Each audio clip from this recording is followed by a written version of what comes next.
irmãos e as irmãs, em nome do Pai, do Filho e do Espírito Santo. Sejam bem-vindos à casa do Senhor, para juntos estarmos aqui louvando e bendizendo o seu santo nome. Nós convidamos a igreja a se colocar de pé. Nós vamos estar orando ao nosso Deus, pedindo a direção, a orientação do Senhor para cada ato do culto desta noite. Vou pedir ao diácono, por favor, para trazer o microfone. Nossa irmã Emanuele Almeida vai estar orando ao nosso Deus, pedindo a sua orientação para cada ato da liturgia do culto desta noite ao Senhor. Oremos. Pai querido, Senhor Deus amado, primeiramente, ó Pai, te damos glórias por estarmos juntos aqui, ó Pai, novamente, por estarmos voltando, ó Pai, às nossas atividades, celebrando o Teu nome juntos, ó Pai. Agradecemos, ó Pai, pela saúde de todos os irmãos aqui presentes. Oramos, ó Pai, pelos que estão enfermos, para que Tu venhas, ó Pai, a abençoá-los, a protegê-los, para que eles também venham estar junto conosco, ó Pai, louvando o Teu nome. Peço, ó Pai, que Tu venha estar presente em todos os momentos deste culto, desta celebração, e que somente o Teu nome venha a ser adorado, ó Pai. Cuida de nós, venha nos estar abençoando durante todo o fim desta noite e nos levar seguros para casa. Em nome de Cristo que oro. Amém. Amém, Senhor. Ainda de pé, irmãos, vamos abrir a palavra de Deus na primeira carta do apóstolo Paulo aos Coríntios, no capítulo de número 11, e os versículos de 23 até o versículo de número 30. Primeira carta de Paulo aos Coríntios, capítulo 11, de 23 a 30. Se você tem a Bíblia aí no seu smartphone, no seu celular, você poderá estar acompanhando. Nós usamos a versão revista e atualizada da Palavra de Deus da Sociedade Bíblica do Brasil. 1 Coríntios 11, 23 a 30, a leitura será responsiva. Porque eu recebi do Senhor o que também vos entreguei, que o Senhor Jesus, na noite em que foi traído, tomou o pão.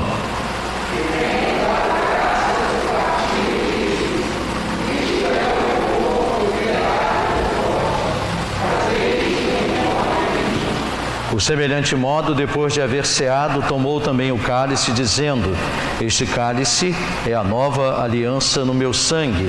Fazei isto todas as vezes que o beberdes, em memória de mim.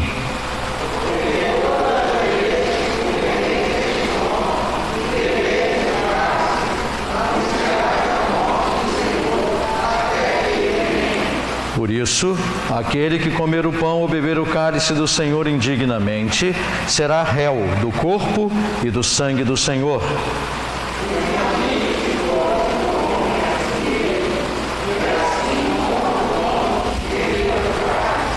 Pois quem come e bebe sem discernir o corpo, come e bebe juízo para si.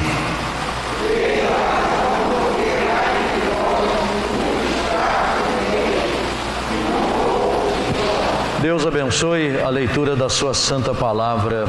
Amém. Vamos ainda de pé louvar o nome do Senhor.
Irmãos e irmãs podem sentar.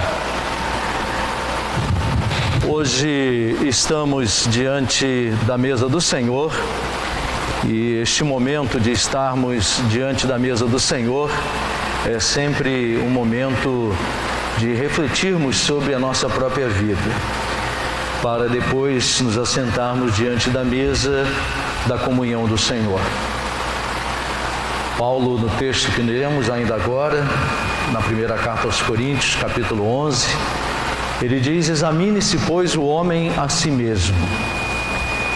E quando nós nos colocamos diante da presença do Senhor, diante da sua mesa, nós exatamente agimos dessa forma. Nós temos que examinar a nós mesmos, porque ninguém conhece o íntimo, o coração de ninguém.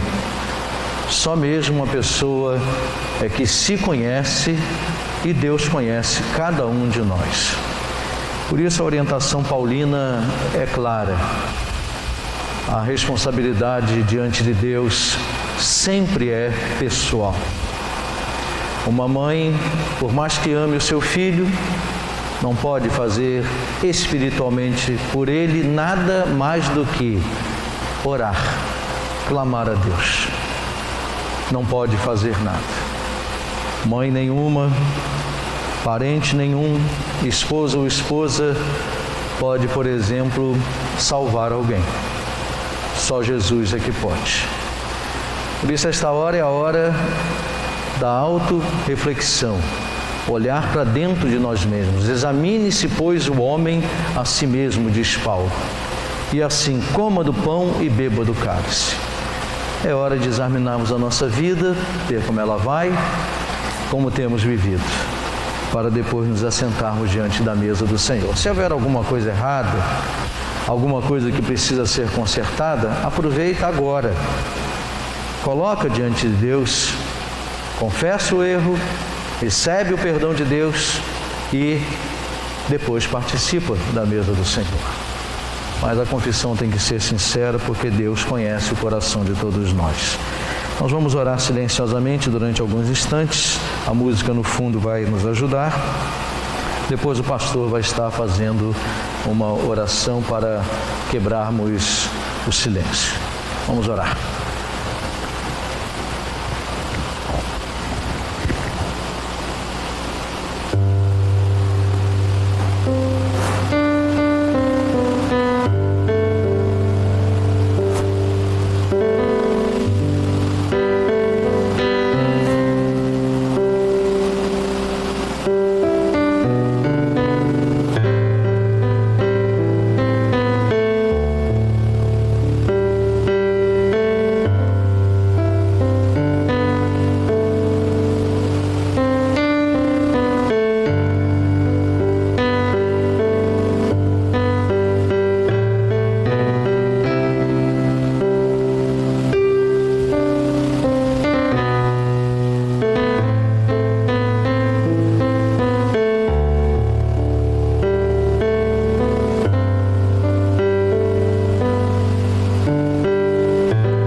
Deus Santo, Deus Eterno, estamos diante, Senhor, não apenas da Tua mesa, mas na Tua presença. E agora, Deus, nós, ao olharmos para dentro de nossas próprias vidas, reconhecemos, Senhor, que pecamos por pensamentos, palavras, ações e omissões. Por isso, Senhor, nesta hora requeremos o Teu perdão. Perdão que somente Tu pode nos dar, para olharmos a vida de uma forma melhor, de uma forma mais coerente com a Tua palavra, para buscarmos, Senhor, em Ti a orientação segura para o nosso dia a dia. Toma-nos em Tuas mãos, para que tudo possamos fazer na nossa vida, em todas as esferas de atuação em que estivermos, seja na igreja, seja na vida da família, seja no nosso exercício profissional, seja, Senhor, no lidar com os nossos parentes, com os nossos amigos, vizinhos, conhecidos. Possamos, ó Deus, dignificar o nome de Jesus na nossa vida. Possamos dar bom exemplo, bom testemunho de Jesus, para podermos viver corretamente na Tua presença. É certo que ainda erraremos, Senhor. Estamos sujeitos ainda às falhas, aos pecados. Mas coloca, Senhor, no nosso coração um desejo sincero de estarmos buscando errar menos, acertar mais, para que possamos dignificar esta comunhão que daqui a pouco nós vamos participar. Toma-nos em Tuas mãos. Nós oramos por nós, intercedemos por cada um que está aqui nesta noite, para que também esteja recebendo, Senhor, agora a Tua orientação e a Tua direção na ação do Teu Espírito Santo. Nós oramos em nome de Jesus. Amém, Senhor.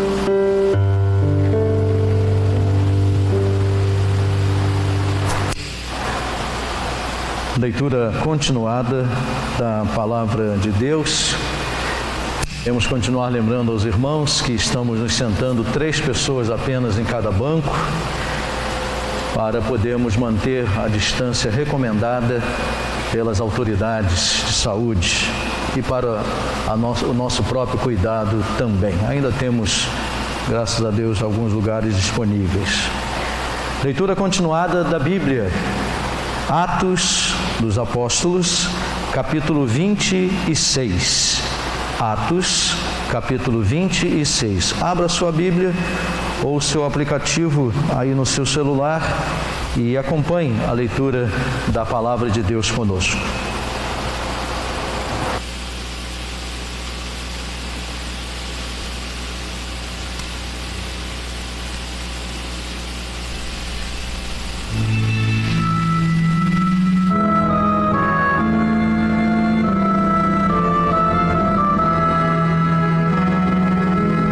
Atos, capítulo 26.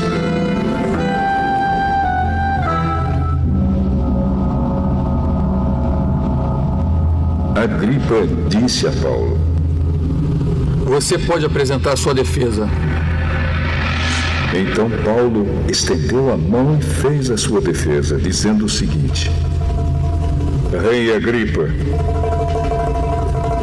eu me sinto muito feliz em poder estar hoje diante do Senhor para me defender de tudo que os judeus me acusam. E especialmente feliz porque o Senhor conhece muito bem todos os costumes e questões dos judeus. Portanto, peço que o Senhor me escute com paciência. Todos os judeus sabem como tenho vivido no meio do meu povo e também em Jerusalém, desde a minha juventude até hoje. Eles sempre souberam, e podem confirmar isso se quiserem, que desde o começo fui membro do partido dos fariseus, o mais rigoroso da nossa religião. e agora estou aqui sendo julgado porque tenho esperança na promessa que Deus fez aos nossos antepassados. Todas as tribos do nosso povo que adoram a Deus dia e noite também esperam ver o cumprimento dessa promessa. É por causa dessa esperança, ó Rei, que estou sendo acusado pelos judeus. Por que é que vocês, judeus, acham impossível crer que Deus ressuscita os mortos? E Paulo disse ainda: eu mesmo pensava que devia fazer tudo o que pudesse contra a causa de Jesus de Nazaré. E foi o que fiz em Jerusalém. Recebi a autorização dos chefes dos sacerdotes e prendi muitos seguidores de Jesus. Quando eram condenados à morte, eu também votava contra eles. Durante muito tempo eu os castiguei em todas as sinagogas e os forcei a negar a sua fé. Tinha tanto ódio deles que até fui a outras cidades para persegui-los.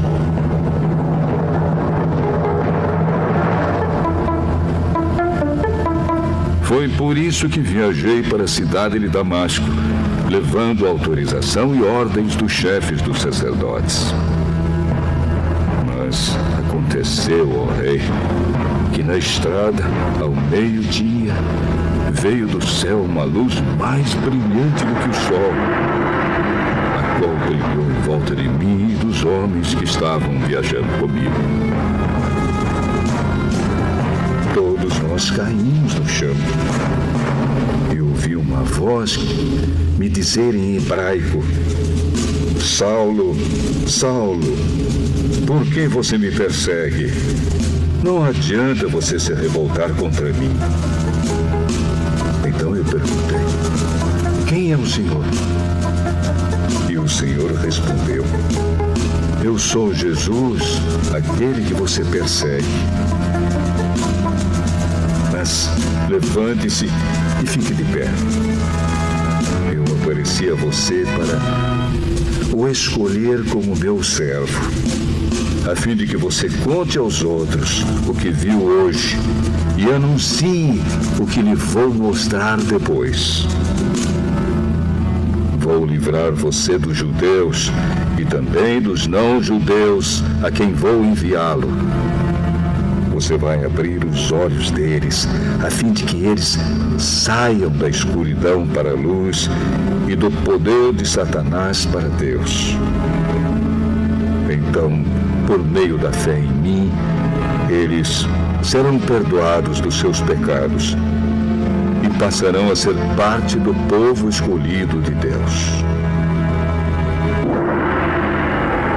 Portanto, ó Rei Agripa, eu não desobedeci à visão que veio do céu.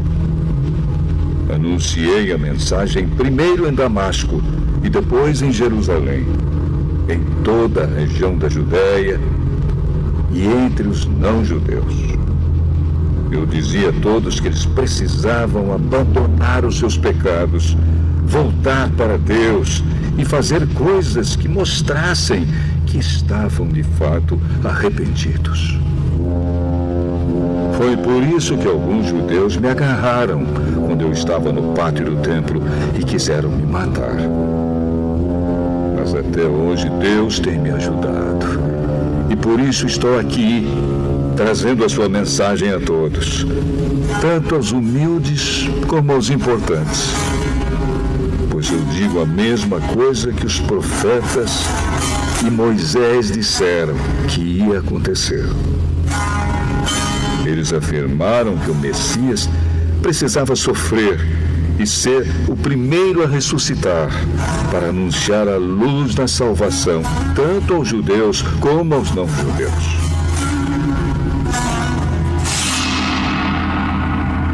Quando Paulo estava se defendendo assim, Festo gritou: Paulo, você está louco! Estudou tanto que acabou perdendo o juízo. Eu não estou louco, Excelência. Estou em perfeito juízo e digo a verdade. Eu posso falar diante do rei Agripa com toda a coragem, porque tenho a certeza de que ele conhece todas essas coisas muito bem, pois não aconteceram em nenhum lugar escondido. Rei Agripa, o senhor crê nos profetas. Eu sei que crê. Você pensa que assim, em tão pouco tempo, vai me tornar cristão? Pois eu pediria a Deus que em pouco ou muito tempo, não somente o senhor, mas todos os que estão me ouvindo hoje, chegassem a ser como eu. Mas sem essas correntes. Aí o rei Agripa, o governador, Berenice e todos os que estavam com ele se levantaram e saíram, comentando: Este homem não fez nada para merecer a morte. Tem para estar preso. Então Agripa disse a Festo: Ele já podia estar solto se não tivesse pedido para ser julgado pelo imperador. Nossa proposta para este ano de 2020, para as celebrações da Ceia do Senhor, estamos com o nosso tema do ano, as dimensões da verdadeira comunhão. E o tema de hoje, deste mês de junho, prontos para perdoar. Comunhão consciente. O texto está aí, quem quiser acompanhar comigo a leitura, Mateus 18, 21 a 35. Mateus 18, 21 a 35. Evangelho de Jesus, relato de Mateus 18, de 21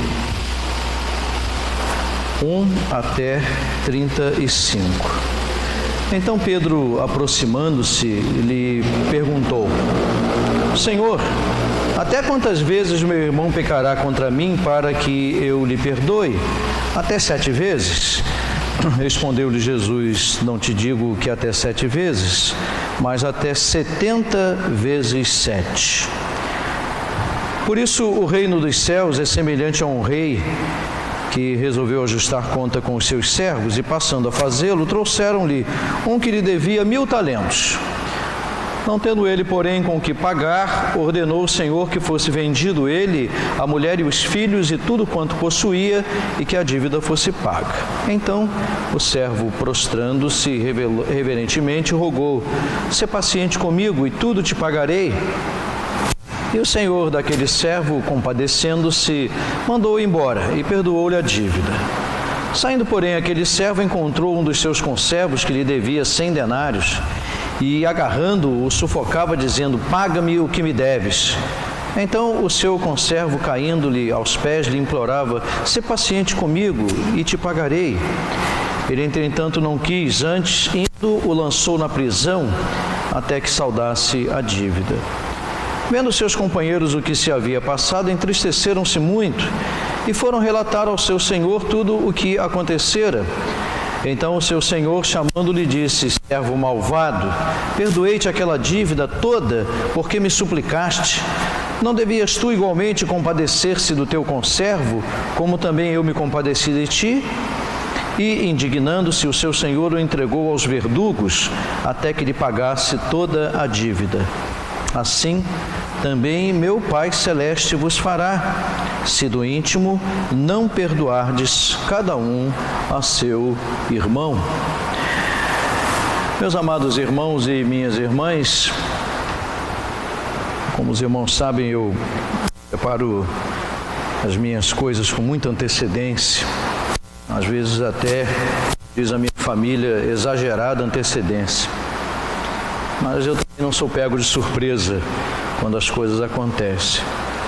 Eu estava, quando preparava esse sermão no ano passado, eu estava pensando quantas vezes eu já tinha pregado sobre perdão aqui na igreja.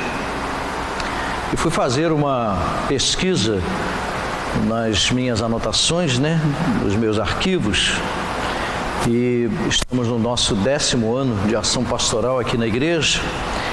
E nesses 10 anos eu já preguei aqui na igreja sobre perdão 8 vezes. Essa é a 9ª. Não vou citar aqui as datas e tudo, que aí já seria querer demais também, né?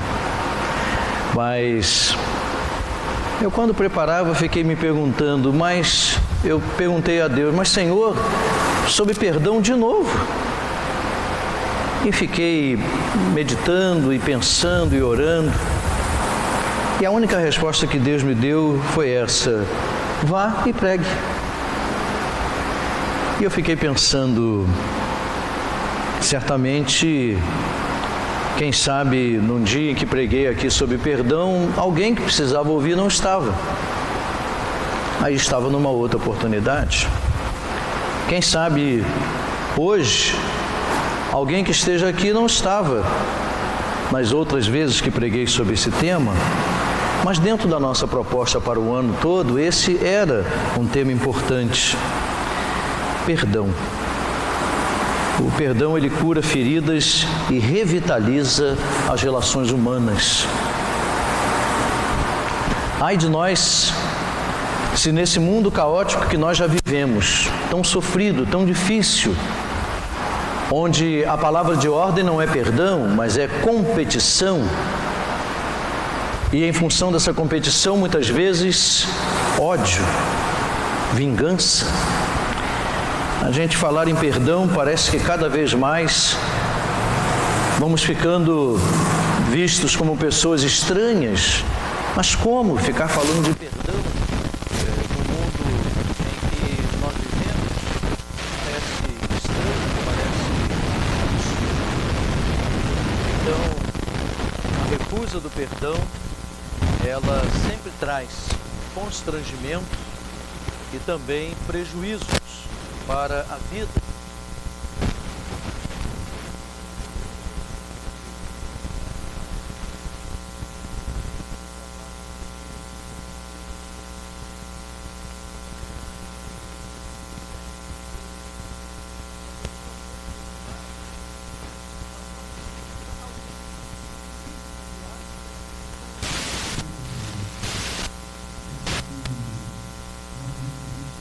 Que gosta de ser perdoado, como gosta, mas não é tão prático nem tão pronto para perdoar também.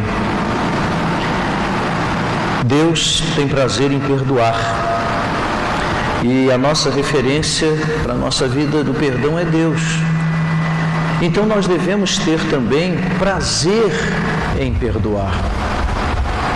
Alegria no nosso coração de ver alguém sair da nossa presença perdoado.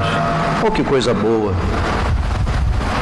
Nós podemos ter a nossa consciência tranquila. O perdão, ele proporciona isso. E mais algumas coisas. Vamos ver algumas rapidamente nesta noite. Em primeiro lugar, o perdão é comunhão expressa pela misericórdia de Deus. Se Deus fosse olhar para a nossa vida mesmo, porque nós somos pecadores, Ele não teria nenhum motivo para nos perdoar. Mas Ele perdoa, porque Ele é misericordioso, Ele ama. E Ele sabe que nós somos falhos e fracos, e somos tendentes a errar, muitas vezes. O perdão, ele faz com que a misericórdia de Deus invada o coração das pessoas para o reconhecimento do erro, da culpa, do pecado. Esse reconhecimento que depois leva ao arrependimento e depois à confissão e depois, se for tudo isso sincero, ao abandono do erro. Como Jesus disse lá para a mulher que foi pega em flagrante adultério, né? Vá e não peques mais. Não que ela não tenha certamente cometido outros pecados, com certeza deve ter. Mas ele deixou claro, não viva o que ele quis dizer, não viva cometendo esse pecado aí. não caia nele de novo, não incorra nesse erro, porque ainda as coisas vão ser muito piores. Jesus diria para ela: hoje nós estamos aqui, eu estou aqui com você, e os teus acusadores foram embora, mas amanhã não estarei mais aqui, e se você voltar a pecar, cometer o mesmo erro, aí eu não poderei livrar você. Em segundo lugar, o perdão, ele é um ato de comunhão que deve ser compartilhada. O servo não foi perdoado pelo seu senhor, e por que então ele não compartilhou esse perdão com aquele conservo que o devia? Por que ele não agiu assim?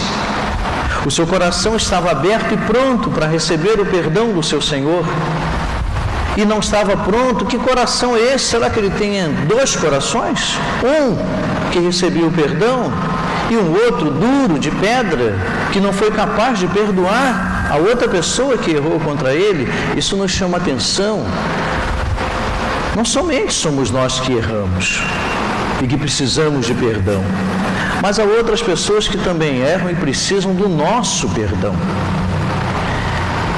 O exemplo maior para a nossa vida de perdão é o perdão de Cristo a todos nós.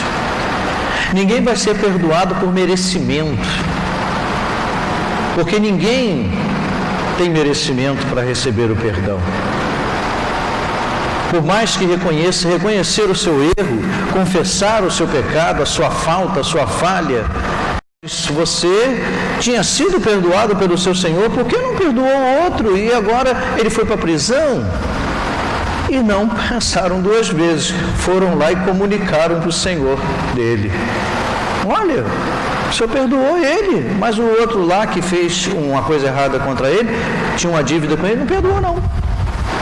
Ah, é? É, então chama ele aí. Agora é o seguinte, agora você vai me pagar tudo. O perdão está cancelado. E entregou ele para as autoridades. Consequências também para quem não perdoa.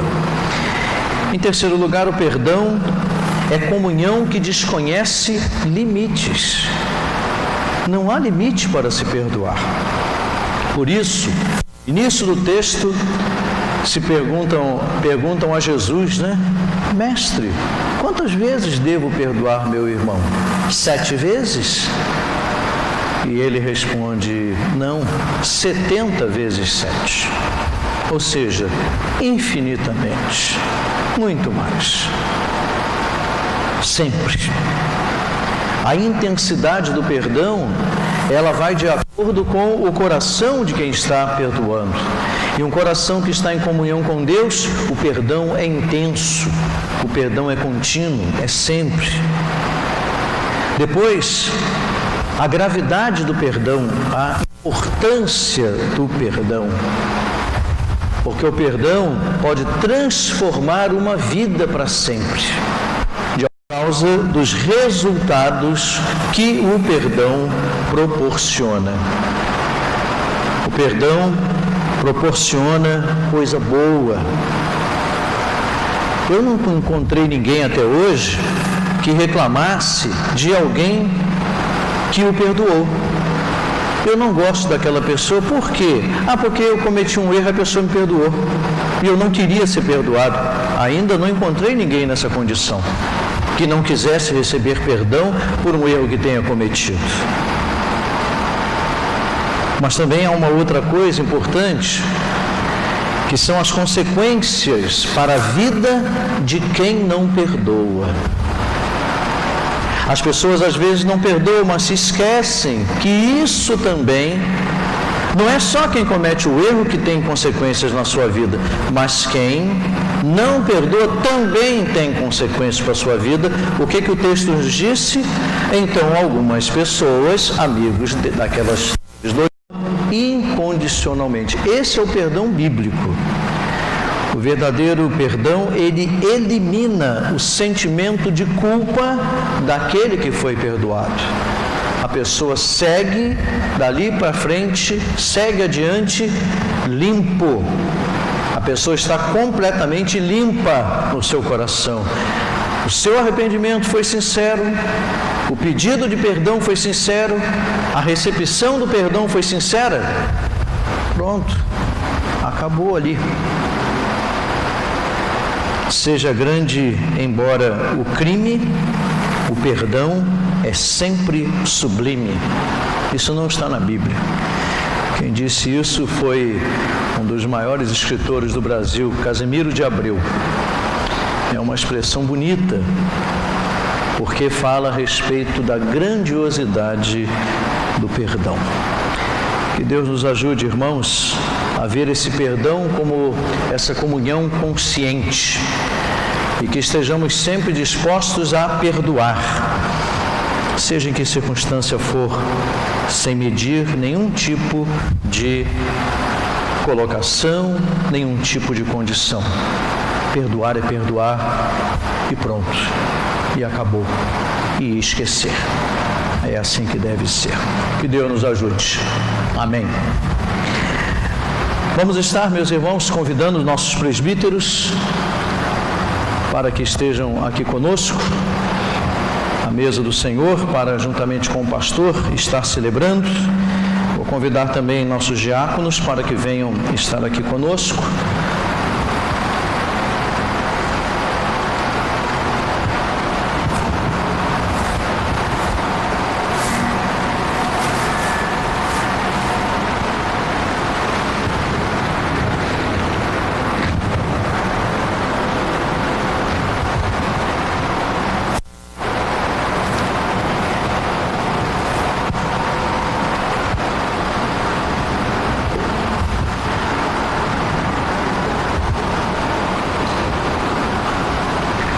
Nosso Senhor e Salvador Jesus Cristo, reunido com os seus discípulos, à mesa na celebração da primeira Santa Ceia, que foi logo após a celebração da última Páscoa, comemorada por Jesus, no mesmo local, Ele nos falou que deixaria um memorial, pão, vinho, para que isso fosse parte da pregação do Evangelho ao longo dos anos, até que Ele voltasse.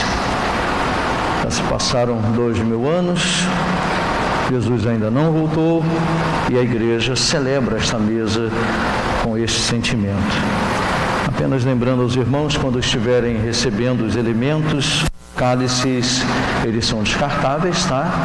Há uns orifícios aí à frente em cada banco, para que você, após tomar, coloque o seu cálice aí. E em tempos de pandemia, não é? Nós providenciamos uma forma um pouquinho diferente para os nossos presbíteros servirem o pão, né? Que me desculpem aqueles que andaram fazendo por aí ceia virtual, com a qual, diga-se de passagem, eu não concordo. Eu acho que ceia é ceia. E nós vamos estar usando da seguinte forma: presbíteros, prestem atenção, os irmãos vão estar, quando vocês forem receber o pão, o presbítero estará pegando o pão assim, ó. Você vai estender a sua mão e ele vai colocar na sua mão. Pronto, não terá nenhum contato com o pão também. Nós vamos estar orando e vamos pedir a orientação do Senhor para a nossa celebração desta noite. Grupo de louvor, apóstolos, por favor, enquanto estivermos recebendo o pão e depois o cálice, vamos estar cantando, louvando ao Senhor enquanto participamos. Deus Santo e Eterno, te agradecemos por estar celebrando a ceia, Senhor, na tua igreja depois de quase 3 meses. Nós cremos, ó Deus, que esse momento é importante para as nossas vidas, para a nossa vida espiritual, para o desenvolvimento da nossa fé. Toma-nos em tuas mãos, Senhor, e nos abençoa, para que a nossa participação se traduza em bênçãos para a nossa vida. Abençoe o pão, o cálice que vamos tomar agora, separados, Senhor, do uso comum para este momento muito especial, muito importante. Derrama a tua graça sobre cada um de nós. Oramos em nome de Jesus. Amém. Essa mesa é a mesa do Senhor. Ela não é a mesa da Igreja Presbiteriana, porque a Igreja Presbiteriana não instituiu mesa nenhuma, quem instituiu foi Jesus. Se você é membro em plena comunhão de alguma outra igreja genuinamente evangélica, você é membro desta igreja, lá fez a sua profissão de fé, foi batizado, você poderá estar também, se assim desejar, participando conosco. Jesus primeiramente tomou o pão, depois o cálice. Vamos participar do pão. Enquanto isso, estaremos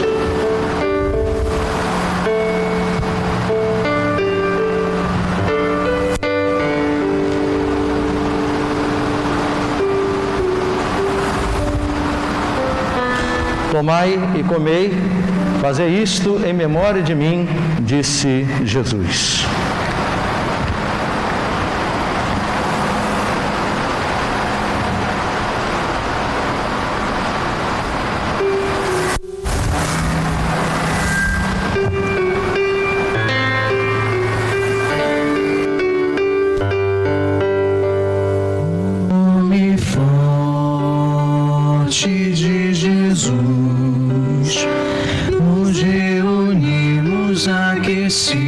Por sua luz, no meio do Senhor, unidos neste amor, com vinho e pão celebramos comunhão. Não me sinto estranho aqui, este é o meu lugar.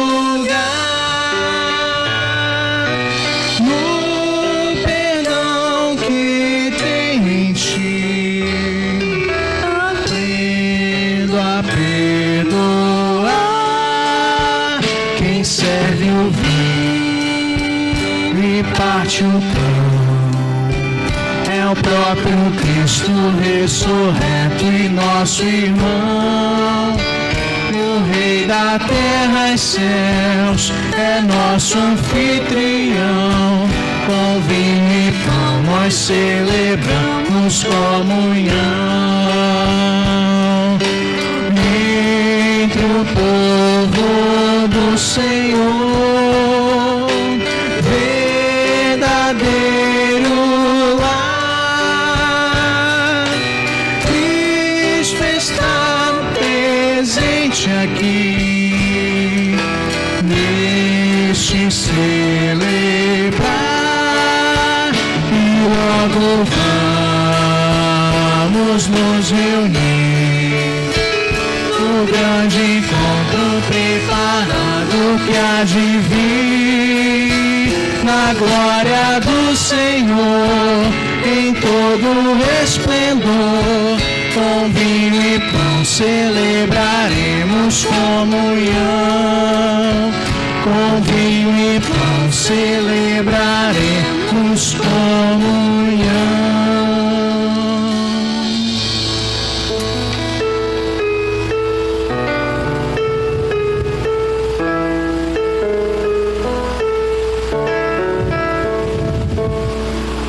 De haver ceado, Jesus tomou o cálice e mostrou aos discípulos, dizendo: este cálice é a nova aliança no meu sangue. Todas as vezes que deles participarem, façam isto em memória de mim, disse o Senhor.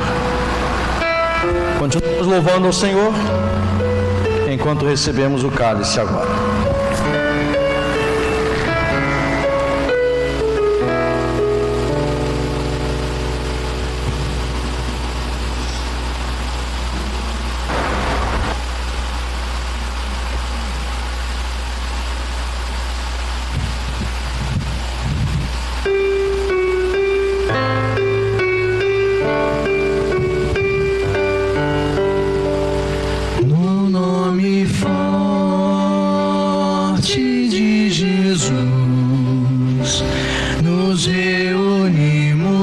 Aquecidos por sua luz, no meio do Senhor, unidos neste amor, com vinho e pão celebramos comunhão.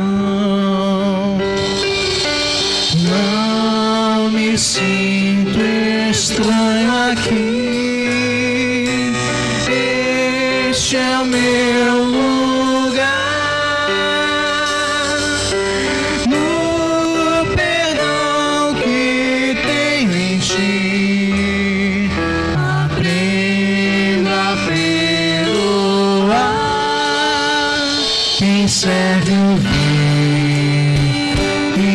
deste o pão, próprio Cristo ressurreto e nosso irmão, o Rei da terra e céus, é nosso anfitrião. Com vinho então nós celebramos comunhão entre o povo do Senhor, verdadeiro lar. Cristo está presente aqui neste celebrar, e logo vamos nos reunir no grande encontro, preparando que há de vir, por glória do Senhor, dando esplendor, com vinho e pão celebraremos comunhão, com vinho e pão celebraremos comunhão, com vinho e pão celebraremos comunhão.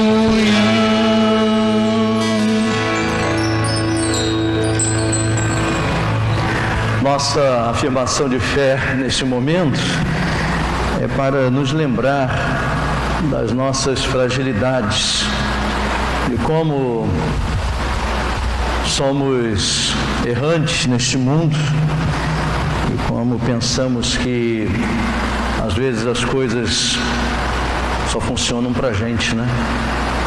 Mas não vivemos sós neste mundo. Coisas estranhas no relacionamento humano. Quando o outro não faz, é preguiçoso.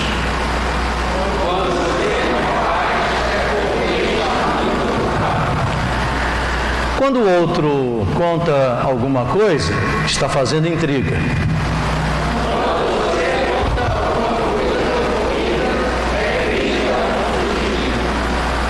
Quando o outro toma uma decisão rápida, precipitou-se.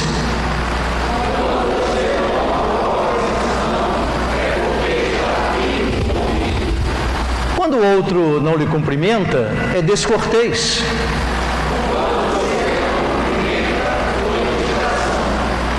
Quando o outro se autoelogia o tempo todo, é vaidoso.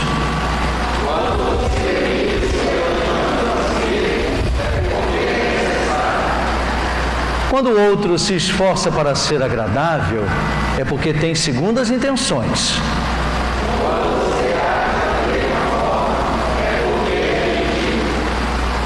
Quando o outro encara os dois lados do problema, é porque é fraco.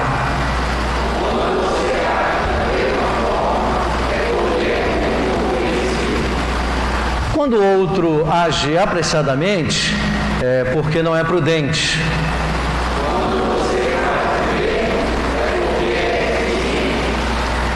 Quando o outro faz as coisas sem consultar ninguém, é porque é ditador.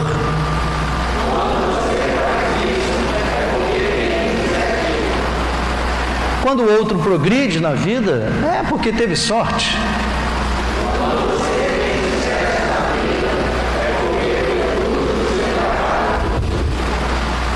Não é mesmo tudo muito estranho no relacionamento das pessoas em nossa sociedade? Sim, mas pode mudar. Se seguirmos as orientações de Jesus, fazei aos outros aquilo que queres que lhe façam. Não julgueis para que não sejais julgados, pois com a mesma medida que julgares, vocês serão julgados também. Que Deus nos ajude a melhorar nossos relacionamentos com os irmãos na fé e com o nosso próximo. Amém? Amém. Ainda de pé, vamos estar já concluindo o nosso culto desta noite. Vamos receber a bênção de Deus para as nossas vidas e pedindo ao Senhor que esteja concedendo a todos uma semana muito abençoada. Próximo domingo, com a graça de Deus, estaremos aqui se Deus permitir, às 18 horas. Uma semana muito abençoada para todos. Vamos receber a bênção.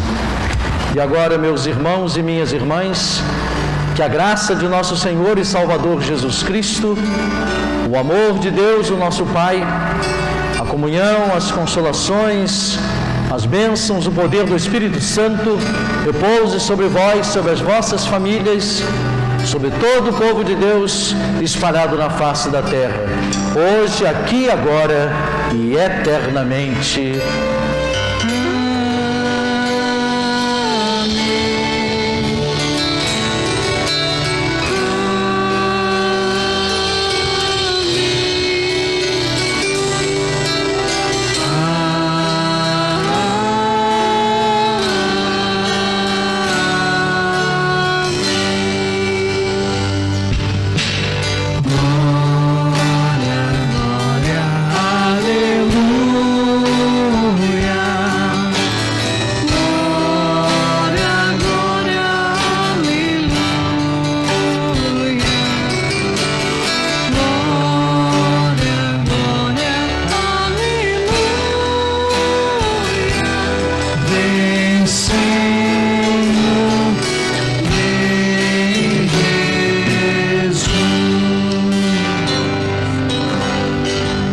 Assentáveis irmãos e irmãs, eu gostaria de lembrar à igreja que nós já temos o nosso canal no YouTube e os nossos cultos desde domingo passado estão sendo gravados e a exibição será sempre às terças-feiras. Nossos irmãos Gabriel e Antônio Washington estão aí com a responsabilidade do canal agora da igreja no YouTube, ok? Então, para aqueles que não puderam vir, a partir de terça-feira já estará aí a gravação do culto. Deus abençoe a todos, uma ótima semana. Não se esqueçam, cuidado com os cumprimentos e vão na paz do Senhor. Uma boa semana para todo mundo.